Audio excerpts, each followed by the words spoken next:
A través del tiempo, Iztaccala ha sido una parte muy importante en la vida de muchas personas. Conocimiento, formación profesional, satisfacciones personales, entre otras cosas, les ha brindado esta institución. En consecuencia, algunas personas han decidido regresar parte de lo que Iztaccala ha sido para ellos.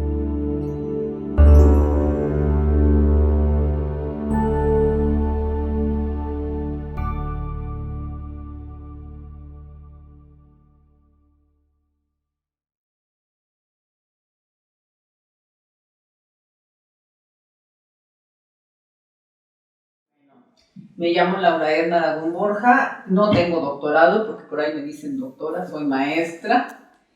Tengo 35 años de antigüedad aquí en Iztaccala, soy egresada de la primera generación y bueno, empecé dando clases en métodos cuantitativos.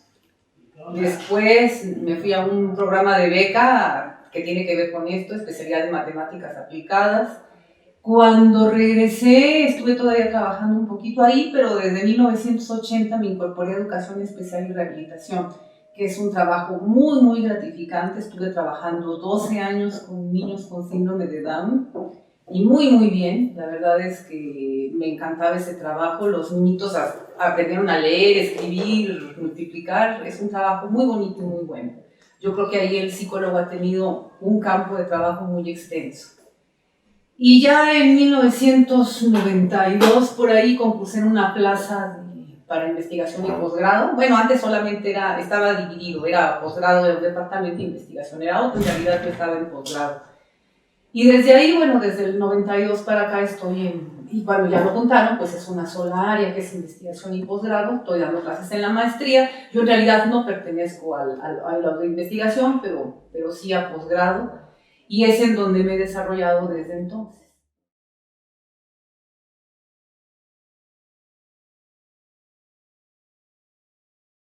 Bueno, pues esta escuela, como ustedes saben, como somos de la primera generación, era una escuela nueva, novedosa, con un plan de estudios diferente que era el conductismo, que justamente con el pasar del tiempo, los que estábamos en ese plan, muchos empezamos a ver que era un plan de estudios muy limitado, porque cuando ya se enfrentaban a los problemas los chicos, el conductismo no podía resolverlos todos.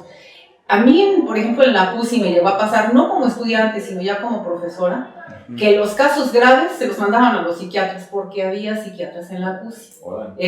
Por cierto, eran mis amigos, había 3 psiquiatras ahí, y también el doctor Cárdenas Trigos, que ya era decano aquí de esta escuela, el más viejito yo creo, y se murió hace poquito, por cierto. Ya era una persona grande, pero había otros 3 psiquiatras muy buenos, el doctor Tomás, el doctor Marco Antonio Montes de Oca, y no me acuerdo del otro. A veces yo realizaba conjuntamente con ellos alguno que otro trabajito. Pero bueno, conforme fueron pasando el tiempo, que eso es bueno, muchos con inquietudes empezaron a estudiar otro tipo de cosas. Y es cuando aquí en Iztaccala se diversifica y ya no únicamente se ve puro conductismo, sino que empiezan los nuevos profesores que habían sido egresados de aquí, pero empezar con otras inquietudes como, bueno, pues el psicoanálisis, el sociocultural, etcétera, modelos cognitivos. De hecho, en educativa, por ejemplo, ya no son conductistas, ¿no? Y de hecho también incluso en educación especial están los conductistas, que por cierto ahí es donde sí funciona muy bien el conductismo, donde yo sí creo que es idóneo, y otros que, bueno, no sé qué otra postura tengan. Pero lo bueno de Iztaccala es que teníamos una formación sólida a nivel metodológico, a nivel de aprender haciendo. Se implementa en esta escuela el llevar las clases como seminarios, y entonces eso es muy bueno porque el psicólogo empieza a desenvolverse y a hablar. No era tomar las clases y que el profesor las dictara, sino bueno, hagamos seminarios, todos participamos y hacemos las lecturas. Y entonces eso, y claro, este asunto también de exponer las clases, que por ahí algunos lo critican porque dicen que cómo el alumno va a exponer si no sabe, pero yo lo que creo es que les ayuda a formar habilidades verbales, de enfrentarse al público, porque finalmente un psicólogo pues tiene que enfrentarse con la persona, entonces no podría haber psicólogos tímidos, aunque claro que los hay, ¿no? Pero bueno, esos que se queden en los laboratorios, que también se vale, ¿no? Pero teníamos una muy buena formación a nivel metodológico. Una vez, hay una muy buena definición de un egresado que tuvo un puesto en la industria, pero en la industria de automóviles. Y a mí me gustó mucho porque me decía en su examen profesional, Yo contrato egresados tanto de CEU como de Iztacala, y la diferencia es que les digo, ¿conocen tal cosa? Y el de CEU me dice no, y el de Iztacala me dice no, pero lo investigo. Y era una de las cualidades que se nos formaban aquí, a que bueno, hay que investigar cómo resolver los problemas. Entonces yo creo que toda esta tradición ha servido mucho, y que claro, me parece a mí que los actuales alumnos están mucho mejor preparados que las primeras generaciones, incluso porque bueno, porque pues los profesores se desenvolvieron en sus campos, se volvieron expertos en sus materias, y entonces les pueden ofrecer mucho más a los estudiantes actualmente que lo que nosotros recibimos, ¿no? Aunque claro, la ventaja que nosotros teníamos era que era una escuela en formación, muy novedosa, con jóvenes pues así como que con muchas ganas. Y bueno, la planta docente era muy joven cuando inició, Rives, que pues parece que nos lleva 11 años, pero yo digo que no, quién sabe. Pero él traía también muchos jóvenes que les hablábamos de tú, y cuando nosotros empezamos a dar clases, yo empecé a dar clases a los 23 años, quizás ni se imaginan ustedes cómo era yo a los 23 años, pero bueno, estaba yo muy chavita. Los alumnos a veces me llegaban a confundir con una alumna, y es un poco difícil manejar al grupo, pero si no teníamos muchos conocimientos, sí teníamos muchas ganas, por ejemplo, ¿no? Y bueno, pues con el paso del tiempo uno ya va conociendo otras cosas, y claro, ahora sí la diferencia es muy grande, ¿no? Ya la diferencia entre uno, que somos primera generación, y los estudiantes, pues sí, son muchos años, ya uno los ve así como ya están llegando los hijos de nuestros compañeros, ya a veces bromeamos diciendo que a ver cuándo empiezan a llegar los nietos, por ejemplo, ¿no? O muchos profesores, incluso ya hemos tenido aquí hijos pues estudiando, psicología y otras carreras, ¿no? Entonces, bueno, eso en general, me parece que la formación ha sido muy buena, la escuela me parece bastante buena, y bueno, pues a mí me gusta.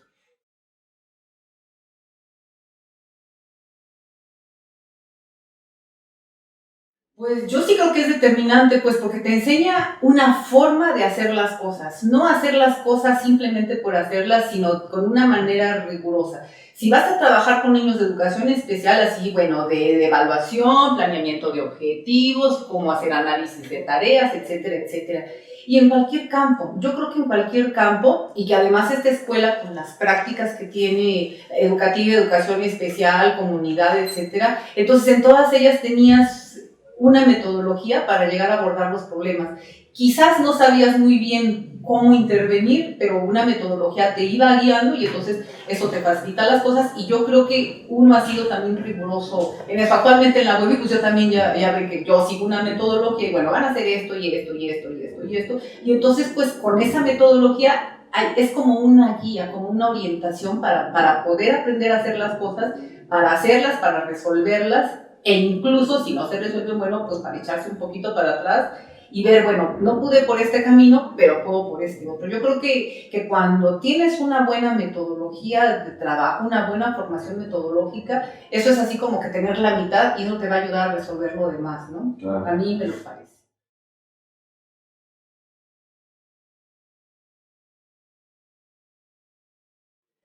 Bueno, mira, de hecho voy a contestarte con la primera pregunta que decía, que a mí que me había dado Iztacala. Me puse a reflexionar, y de repente creo que hasta me salieron muchísimas cosas. En primero, nos da una carrera universitaria, ¿no? Y toda escuela de la UNAM para el alumno que lo sabe aprovechar, porque además ustedes saben que es un privilegio, pues, con tantos generaciones actualmente que se quedan sin estudiar, sin poder ingresar ni desde la preparatoria, ni mucho menos a la universidad. Actualmente es un privilegio poder tener una carrera universitaria.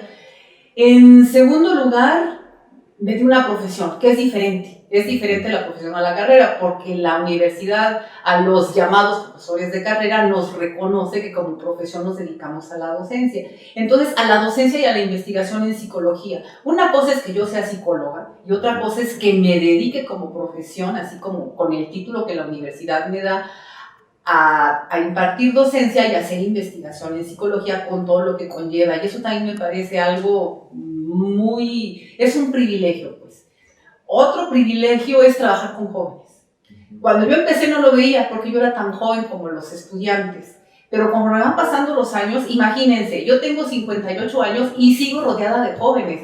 Y yo voy cada año desde los 23, 30, 35, 40, yo cada año tengo un año más y sin embargo los alumnos que tengo son de la misma edad.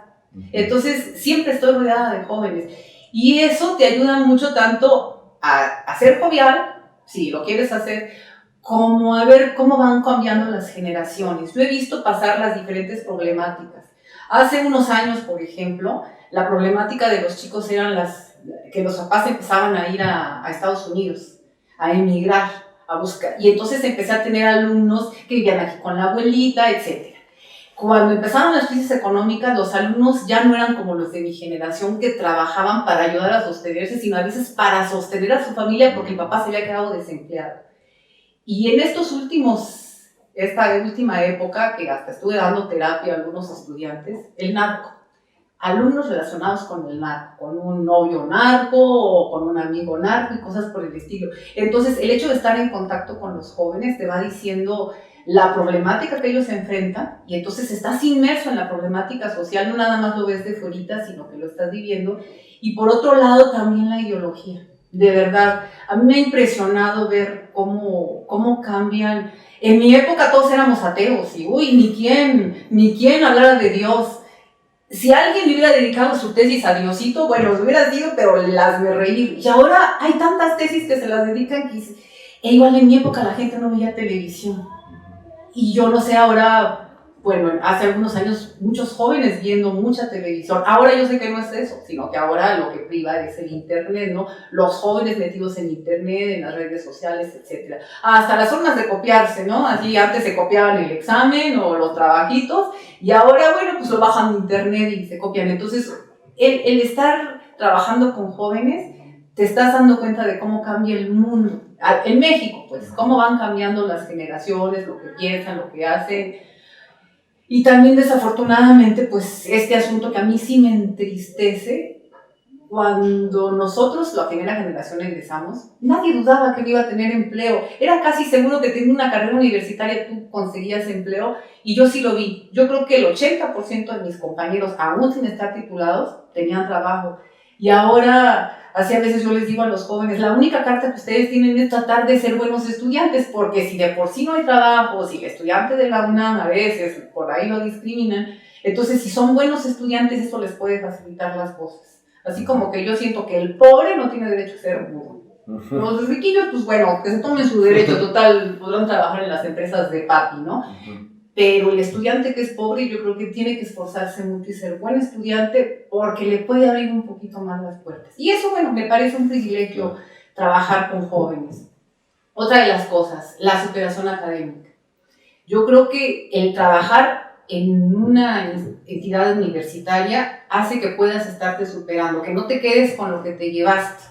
Porque muchos estudiantes, la mayoría tienen que estar actualizando, pero muchos no lo hacen. O lo hacen por su cuenta, que también es muy valioso.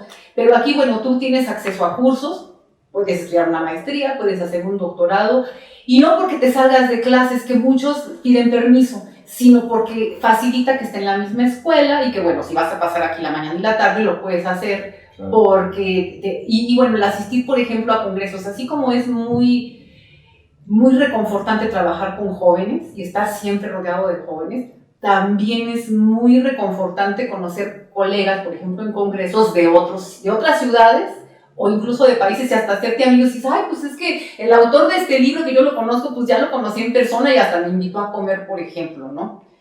Y entonces, el intercambiar ideas y después poner ahora con esto de internet, estar en contacto por correo electrónico. Ahí no he llegado, no estoy en contacto a través de Facebook con los investigadores de otros países, pero sí por correo electrónico. Intercambiar cosas. Entonces, esta superación académica yo creo que es de las cosas más valiosas que se da cuando eres un docente de la UNAM. La investigación que tú mencionabas, igualito. Formarse en investigación es algo que se facilita mucho estando trabajando en Iztacala, desde tus pininos, así cuando, por ejemplo, a mí en el 80 que me invita Edgar Galindo, que él también es otra personalidad tan famosa como Rives, no sé si, bueno, él está en Portugal ahora, trabajó mucho tiempo en el cuerpo diplomático, ya se jubiló y está en Portugal, pero por ejemplo, él me invitó a participar en el 80 en investigación, y ahí uno empieza a hacer sus pininos. Pasan los años hasta que tú tienes tus proyectos propios y proyectos consolidados, ¿no? Y realmente haces investigación ya no dirigida por otros, sino que tú puedes, y claro, también igual, pues, invitar a jóvenes para que se vayan formando, pero es una de las cosas. Y bueno, pues diría que en suma es un trabajo muy satisfactorio, es un trabajo comprometido. En esta escuela son carreras dedicadas al servicio a la comunidad.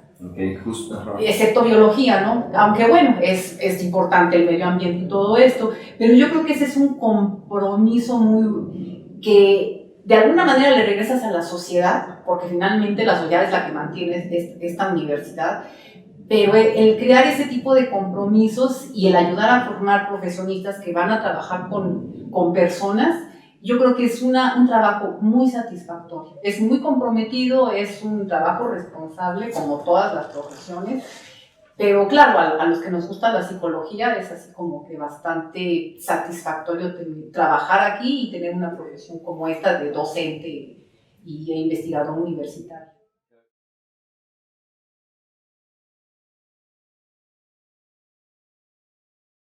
Bueno, en primer lugar, mi trabajo. Que aunque es un trabajo remunerado, pero no importa, ¿no? Quiero decir, a mí me gusta estar aquí, por eso no me jubilo, porque pienso que le he dado, pero pienso que todavía le puedo seguir brindando cosas a la escuela y a los estudiantes.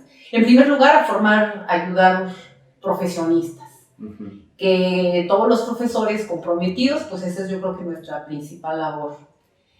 Y pues yo pensaría que son dos cosas principales las que le he dado aparte de mi trabajo. Bueno, cuando yo estuve en educación especial, más bien ahí serían 3, que yo trabajé 12 años, de verdad que es un trabajo muy bonito, muy noble, muy satisfactorio, trabajar con este tipo de chiquitos y que además ves que sí aprenden y que pueden salir adelante, que si solamente se quedaron en sus casas y que los alumnos pues se dan cuenta de que la psicología sí ayuda para el trabajo con estos niños.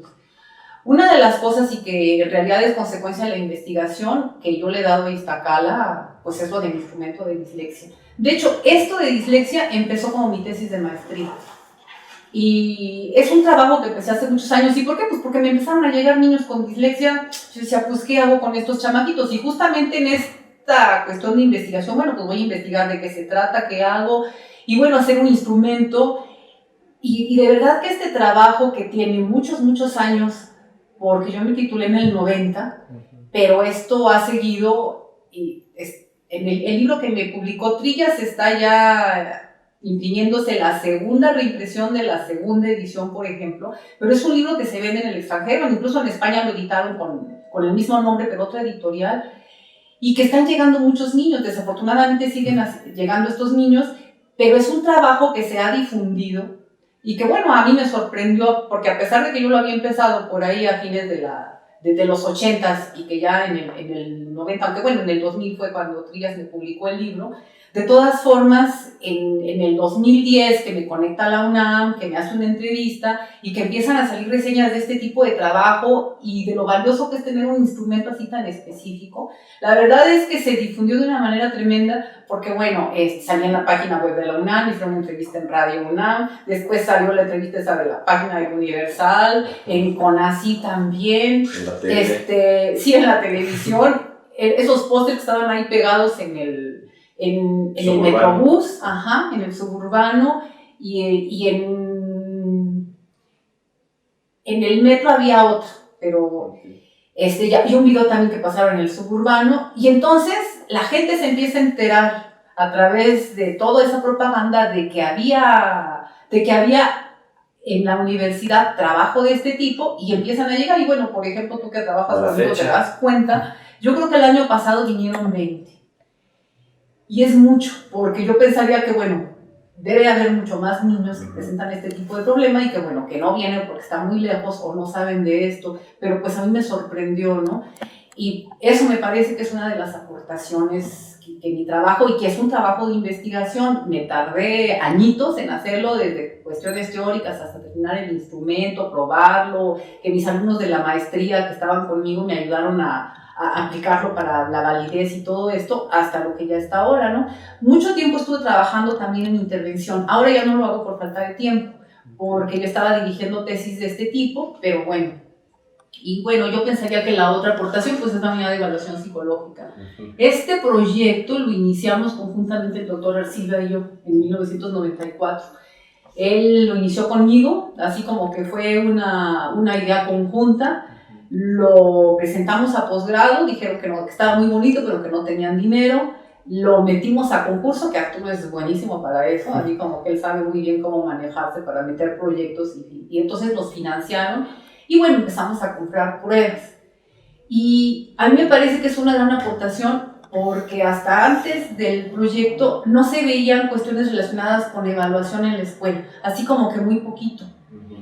Y el primer año que lo echamos a andar, el primer año evaluamos como 130. Teníamos muchos evaluadores porque había tanto de licenciatura como ahora, pero yo también tenía mis alumnos de la maestría, que era otra maestría, que entonces podía tener yo alumnos en práctica supervisada. Entonces como teníamos completito desde las 9 de la mañana hasta las 6 de la tarde en todos los horarios, entonces evaluábamos a muchos. Y es cuando te das cuenta de que era lo que se necesitaba porque vinieron muchos y eso que era el primer año y de ahí en adelante no hemos parado, ¿no? Y a mí me parece que este proyecto que conjuga la docencia, porque se le enseña a los chicos a utilizar, no a saber usar pruebas, que eso cualquiera lo puede hacer, sino a hacer una buena evaluación psicológica y a dar resultados y a dar sugerencias, y esto le sirve al usuario. A veces no saben muy bien de qué se trata, y cuando los evaluadores les dan el reporte, de verdad que quedan satisfechos y además saben ahora sí y por dónde encaminar los esfuerzos. Desde luego de servicio, porque se viene el servicio a la comunidad, que es un servicio de calidad y barato además. Y bueno, la investigación, siempre algunos de los chicos que vienen a la unidad se forman, aquí ya también hacen su tesis, haciendo así como que algún pequeñito estudio. Ahora, por ejemplo, quiero empezar a trabajar en esto de bullying.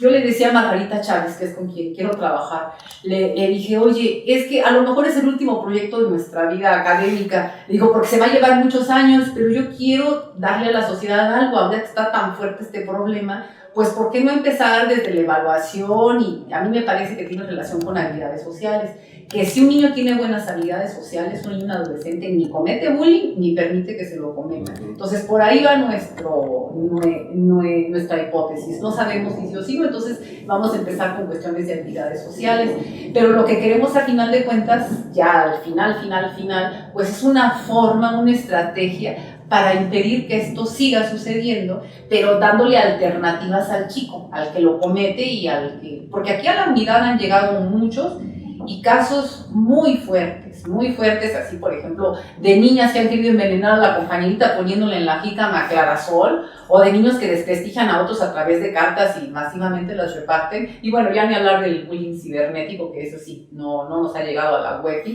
pero que se refinan los métodos y se hacen como muy sofisticados y perversos, ¿no? Porque las bromitas de cuando uno era niño, así como que ponerle un clavito, como que cortarle el pelito, cosas así, pero ahora, bueno, realmente son graves. Y entonces, bueno, yo pensaría que la unidad de evaluación psicológica es una de las aportaciones. Y bueno, incluso también uno de los productos es el librito que publiqué justamente de estar tantos años aquí y que en 2 años y medio se han vendido 3.500 ejemplares, por ejemplo, ¿no? Que me parece que es otra aportación. Y bueno, pues eso pensaría yo.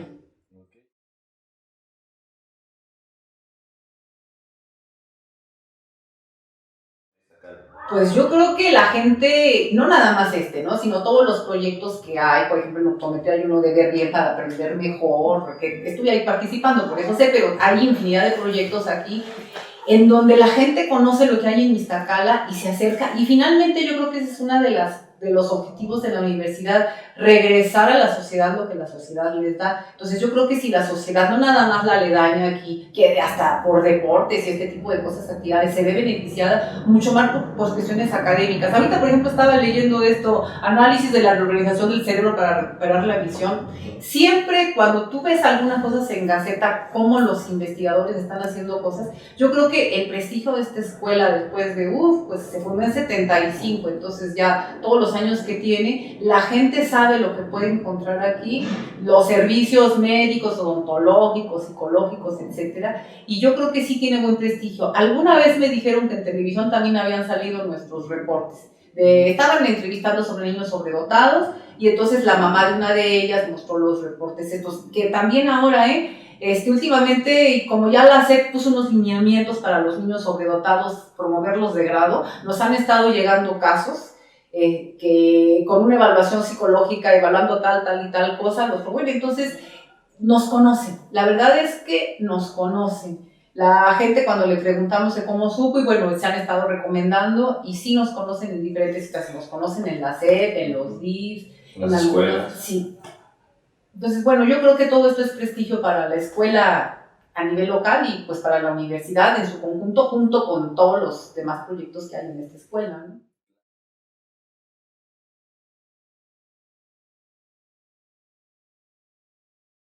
Yo creo que eso depende. Es que, híjole, pues es que has pasado por todos. Yo pienso, así lo defino, como que Iztacal es como una gran familia, porque tenemos muchos años conviviendo todos juntos. Bueno, yo que tengo 35 años, pues he convivido 35 años, no muy cercanamente, sino por etapas, pero nos conocemos demasiado. Digamos que cada uno sabe de los demás muchas cosas, y también a veces hemos interactuado, y yo pienso que así como las familias se patologizan cuando viven mucho tiempo juntos, porque los hijos se van, se tienen que ir, y si no se casan se deben de ir, porque justamente qué es lo que pasa cuando un hijo soltero o hija soltera no se casa y se queda viviendo y 20, 30 años, empiezan a pelearse. No es lo mismo cuando los papás tienen hijos chicos y bueno, les procuran cuidado, alimentación, apapachos, etcétera, pero es lo normal. Pero cuando ya un hijo se debe de ir y no se va, empiezan a haber problemas dentro de la familia. Y yo pienso que es porque se patologizan, porque no es normal, pues no es lo lógico que el hijo se quede toda la vida a vivir con los papás, aunque ya estén ancianitos y el hijo también ya sea un anciano, bueno, ya un viejo maduro. Entonces yo pienso que eso a veces pasa en esta escuela, que como tenemos tantos años conviviendo, que a veces eso hace que existan este tipo de fricciones. Pero fuera de eso, a mí me parece que es un buen clima de trabajo, comparado con otro tipo de empresas, ¿no? Que bueno, porque finalmente la gente con esto de la libertad de cátedra tiene que impartir los conocimientos, pero hay libertad. Y eso sí, se trabaja en un ambiente en donde no tienes al jefe encima de ti diciéndote lo que tienes que hacer. Tú sabes lo que tienes que hacer, entonces tú puedes tener diferentes caminos. Y además también te puedes dedicar a cosas que te gustan. A mí nadie me impuso la investigación que estoy haciendo. Digamos que la investigación que hago, pues yo me la busqué y entonces como es algo que a mí me gusta, pues lo hago con gusto. Y si no me gusta, pues me puedo cambiar de giro. Y si quiero hacer lo que está haciendo fulanito, pues bueno, voy y le pregunto. Y aunque no, que también eso pasa, que a veces dos investigadores están trabajando en el mismo tema, pero cada quien por su lado, también se vale. Entonces yo creo que eso sí no se da en otro tipo de empresas, que esto no es una empresa, en donde tú tienes mucha libertad para hacer lo que quieras. Yo lo que digo es que en la universidad, el que quiere aprender, aprende. El que quiere trabajar, trabaja. Y el que quiere prosperar, prospera. El que quiere ser un buen profesor, un buen investigador, lo hace. Y quien no quiere también, desafortunadamente eso pasa. También el que no quiere, el estudiante que no quiere estudiar, no estudia y puede estar ahí haciéndose tontito en las aulas, y no le va a pasar nada. A veces hasta pasa las materias y a veces hasta se titula. Y el profesor que no quiere dar clases o que no quiere dar los contenidos también lo hace y desafortunadamente también a veces no pasa nada. Y el que va a perder el tiempo también, entonces es una escuela muy noble, están los extremos. Pero el que quiere prosperar, sí lo hace. Y eso no pasa en empresas privadas. A veces le ponen el puntapié, los jefes no lo dejan, o es a través de otro tipo de mecanismos que consiguen superarse, ¿no? En la universidad no necesitas ese tipo de mecanismos, como hacerle la barba al jefe o eso, sino que si tú quieres, puedes hacerle la barba, pero no necesariamente lo necesitas hacer para prosperar, pues, claro. Sino sí a través de tu trabajo y de tu esfuerzo.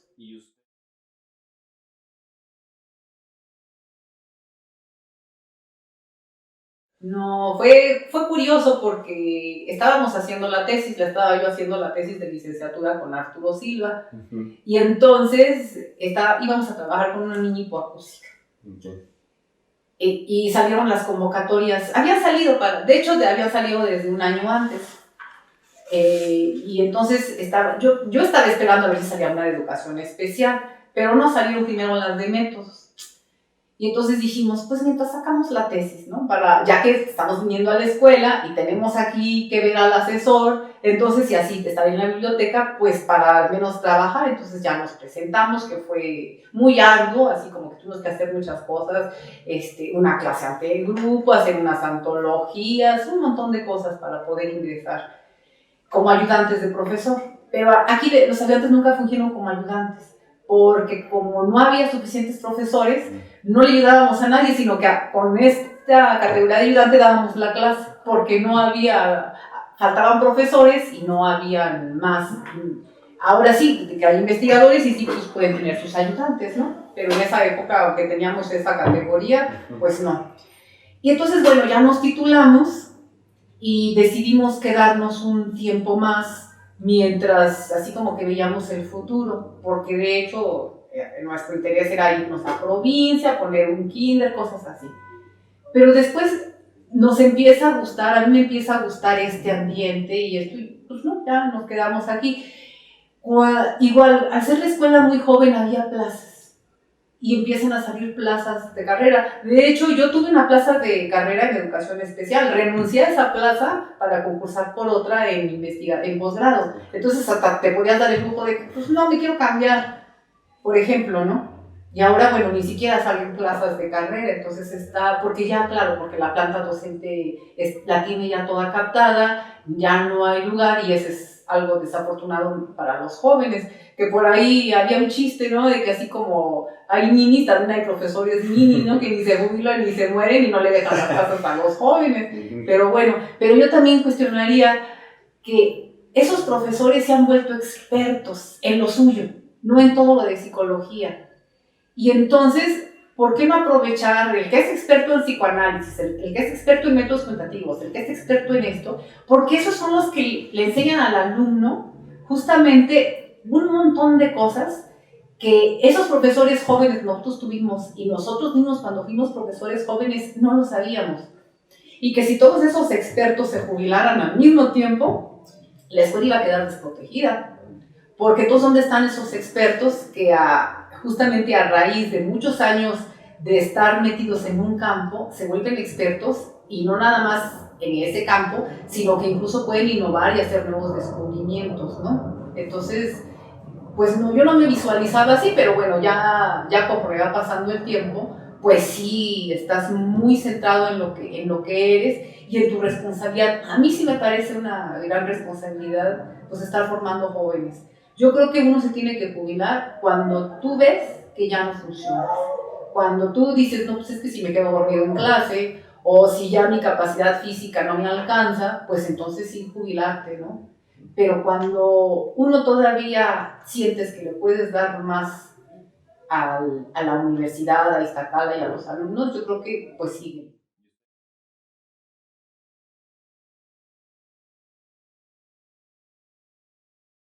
Pues bueno, según yo pensaba, me puse como límite y dije, bueno, se me hace que me voy a jubilar a los 65. A lo mejor no llego, ¿verdad? A lo mejor me jubilo antes. Pero sí no me gustaría jubilarme después. Yo quiero vivirme en buenas condiciones. Y además también pues hacer cosas personales, ¿no? A veces me gustaría tener más tiempo para leer. A veces en una semana, por ejemplo, en esta última semana leí un libro de José Agustín y uno de Marat, no sé, que me regalaron ahora en mi cumpleaños. Pero a veces ahí tengo los libros ahí acumulados que no leo. Y claro, pues es que no leo porque no tengo tiempo. Y también yo creo que uno tiene que tener un proyecto personal para cuando te jubiles. Bueno, ¿qué voy a hacer ya jubilada? Pero bueno, no lo sé.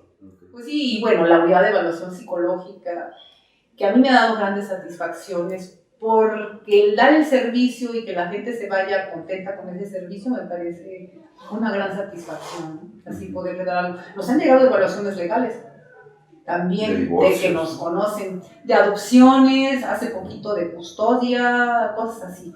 Que esas desde luego no se las puedo dar a los chicos porque necesitan tener cédula profesional. Esas a veces yo las hago o la profesora Yasmín, pero sí nos han llegado. O casos estos últimos del viejito de 79 años y el otro día también un señor que estaba perdiendo la memoria por un accidente e igual. Entonces, sí, a veces ya de que nos conocen nos empiezan a llegar otro tipo de casos y no nada más de niños con problemas de conducta o escolarizados, ¿no? Claro.